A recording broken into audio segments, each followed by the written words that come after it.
I am one of a few who actually gives a damn about what I am feeling. I am one of the few that gives a damn about what other men are feeling. For you see, men go through a lot. Unfortunately, they are not permitted to talk about it, which I think is straight and utter bullshit. If the movement has to start with me, which I think some people have already called this a movement, if it has to start with me, then it just has to start with me as I drive home tonight, and then when I hop on the in studio a little bit later.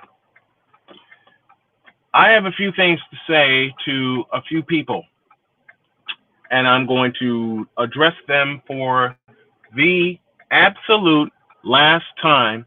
And the last sentence that I am going to say to them is something that they will never be able to comprehend. Yet I am going to say it, and I am going to say it with all my masculinity in place. Why am I doing this stream right now?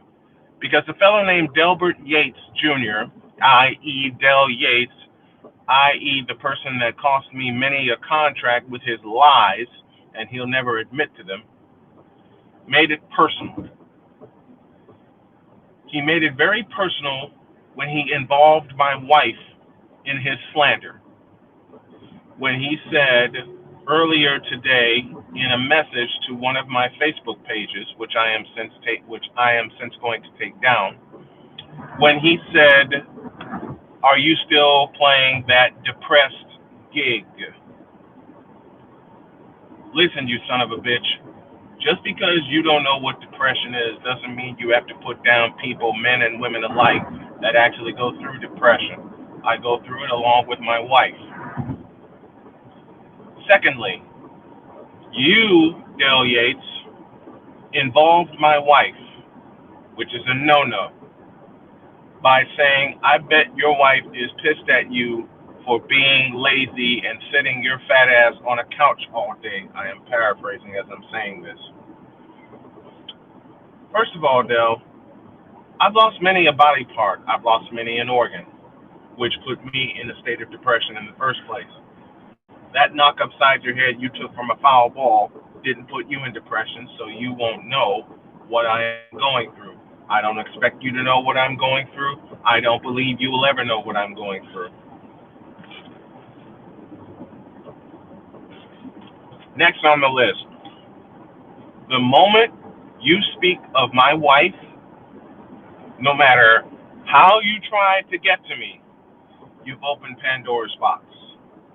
For you see, there's a lot of evidence over the past 13 years that I have against you. All the harassment, because now this is a case of harassment. This is a case I am going to file in Chicago next weekend. Why am I doing it next weekend?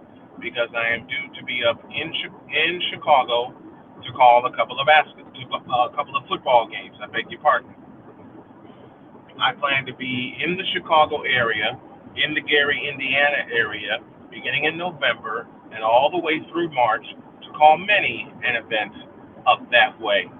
If you so should have the balls to show up and say something to my face, which you don't, because you love hiding behind a computer, making many a Facebook profile, making many a Facebook ID, making many a Twitter ID, or an Instagram ID, or whatever social media that you use, which includes YouTube. If you have something to say to me, you rotten bastard, why don't you say it to my face? Why don't you actually grow a set of balls and say it to my face? But given the fact that you don't have a strong marriage like I do, given the fact you don't have a strong life like I do, given the fact that you have cheated life many times over, and I know this from people who have spoken to me and I to them, you won't have the balls to come to me, even though you will know where I am, and my wife will be with me. Say it to my face, you stupid son of a bitch. Next on the list is my ex, Jody Dials, who is known by a different last name. Bitch, don't you ever in life contact me again. Ever. I ran because of you. I ran away because of you. I ran and hid because of you and your abusive ways. And you're still being abusive toward me, and now you have the fucking nerve to request a friend to make a friend request on Facebook from my wife, which I'm happy to say she promptly deleted. You did the same thing to me, and I promptly deleted it, and I will continue to delete it, and I also have blocked your ass. You will probably see this, but I won't see any responses from you. You have no balls either to come to me and say things to me that you want to say. And I know there's many things that you want to say. You ain't got the balls to say them to me. Let me say that again to the both of you. You have no balls to say them to me, and you never will have the balls to say them to me. Third, lastly, is my old roommate, Dabu Denavifer. You dumb cum bucket, actually having the nerve to reach out to me to tell me you would help build my website after you locked me out of my website 10 years ago and lied to me saying that you didn't do it. I traced everything back to you. I have the evidence with me, okay? And it's not going anywhere. But the thing I can do to all three of you, to you especially, Daboud, is to ignore you.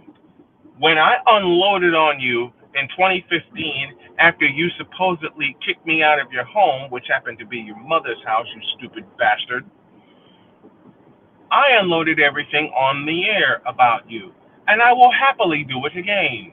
I have been doing it, although I have kept it private as such. No more. Every time you contact me, if I allow you to contact me, because I have since blocked your punk ass, I am going to tell a story about you that I know about you, and only I know about you. You want to try to expose me and try to regain my friendship? I'm going to make sure that it's the toughest thing you will ever do. I also made a proposal to you. Since you want me to help you gain followers to your fucked up, back ass, with stupid ass sports network, which you don't know how to build, and I do, I made you an offer. You laughed in my face. Fine, the offer has been withdrawn and will never be drawn again. I am not helping you for free, and I never will help you for free. I made that mistake 10 years ago. I will never make that mistake again. Now, these are the people that are going to hear a sentence from me that they never thought they would hear from me, and the sentence is as follows.